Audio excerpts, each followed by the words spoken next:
নমস্কার।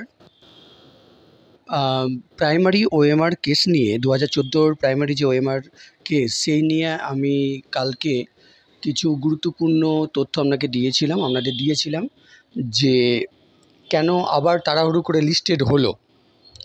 তো বলেছি যে প্রাথমিক অবস্থায় যে অবজারভেশনে থাকবে ব্যাপারটি এবং কিছু পয়েন্টস বা স্কোপ উনি বলে দেবেন এফিডেভিট দেওয়ার ক্ষেত্রে। সেই জন্যই রাজশেখর মান্তার এজলাসে এই কেসটি একবার উঠেছিল এবং যা শোনার হিয়ারিং যা হবার সেটি আবার যখন হবার ঠিক তখনই হবে। কিন্তু কিছু গুরুত্বপূর্ণ বিষয় যেগুলো আপনাদের একটু আলোকপাত করব, যেগুলি আমরা জেনে রাখলে এবং এই ভিডিওর শেষে একটি গুরুত্বপূর্ণ তথ্য আপনাদের দেব, যা দেখলে আপনারা চমকে যাবেন। তো ভিডিওটি শেষ পর্যন্ত আপনারা দেখবেন।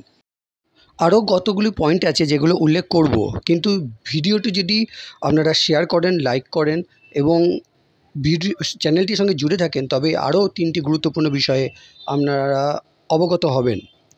চলুন এক এক করে আমরা পয়েন্টগুলো দেখি, যেখান থেকে আমরা জানতে পারবো যে আদৌ কী বিষয়গুলো আমাদের মনোবল বাড়াতে সাহায্য করবে। চলুন দেখি। সিলেকশন প্রসেসে ভুল থাকলেও প্রার্থী যদি নিজের পরীক্ষা সৎ পদ্ধতি মেনেই দেয়, সেখানে সিলেকশন নিয়ে প্রার্থীর করার কিছুই নেই। 2, গ্যাজেটেই আছে যে প্যানেলের মেয়াদ উত্তীর্ণ হওয়ার পর হার্ড কপি না রাখতেই পারে। মাননীয় সুপ্রিম কোর্টও সেটা মেনে নিয়েছেন।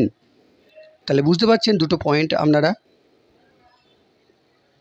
3 নম্বর, মাননীয় সিঙ্গেল বেঞ্চ সবাইকে ডিজিটাইজড ওএমআর ডাটার ভিত্তিতেই টেট পাস সার্টিফিকেট প্রদান করতে বলেছেন, এমনকি বিলম্ব হওয়া স্বয়ং পর্ষদ সভাপতিকেও রোষের মুখে পড়তে হয়েছে। 4, 2014 নোটিফিকেশন এনসিটি আইন ও মাননীয় বিচারপতি কার্নান সাহেবের রায় অনুযায়ী একমাত্র প্রশিক্ষিত প্রার্থীরাই যোগ্য। তাদের দ্বারা সিট পূরণ না হলে অপ্রশিক্ষিত প্রার্থী নিয়োগে ছাড়পত্র ছিল, অর্থাৎ 42,949 পুরোটাই শিক্ষিত। 5 নম্বর, একই ডিজিটাইজড কপির ওপর ভিত্তি করে বিভিন্ন সিঙ্গেল বেঞ্চ চাকরি দিয়েছেন, সেক্ষেত্রে নম্বর বাড়লেও তা মিলিয়ে দেখা হয়েছে ডিজিটাইজড কপির সাথেই। তাহলে ব্যাপার বুঝতে পারছেন আপনারা। এই পয়েন্টগুলো কিন্তু আপনাদের মনোবল বাড়াতে সাহায্য করবে, অতি অবশ্যই মনোবল বাড়াতে সাহায্য করবে।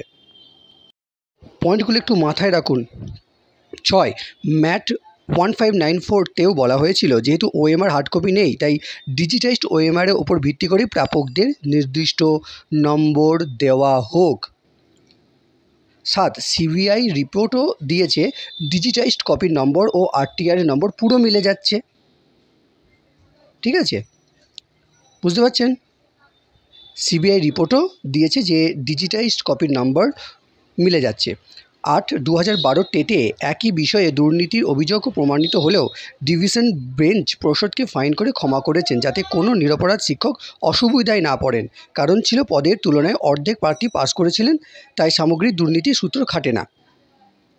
9, 2021-এর 16,500 নিয়োগ এই ডিজিটাইজড মার্কের ওপরই হয়েছে, অর্থাৎ বাস্তবে এদের চাকরির আগেই এদের অরিজিনাল ওএমআর রিসাইকেল করা হয়েছিল। এমনকি 2024-এ নিয়োজিত অধিকাংশ শিক্ষক শিক্ষিকা 2017 টেট থেকে এসেছেন, যাদের ওএমআর পরীক্ষা 6 মাসে পরেই রিসাইকেল হয়েছিল।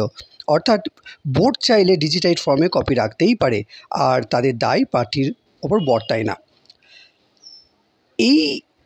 এই ছবিটি ভালো করে পয়েন্টটা পড়ে দেখবেন যে কি লেখা আছে, দেখলে একটু চমকে যাবেন। তাই অতি অবশ্যই আপনাদের বলবো, ভালো করে এই পয়েন্টটি পড়ে কমেন্টে জানান আপনারা কি বুঝলেন। পরবর্তী ভিডিওতে আমরা এই বিষয়ে আলোচনা করব। ততক্ষণ সাবস্ক্রাইব করুন চ্যানেলটা।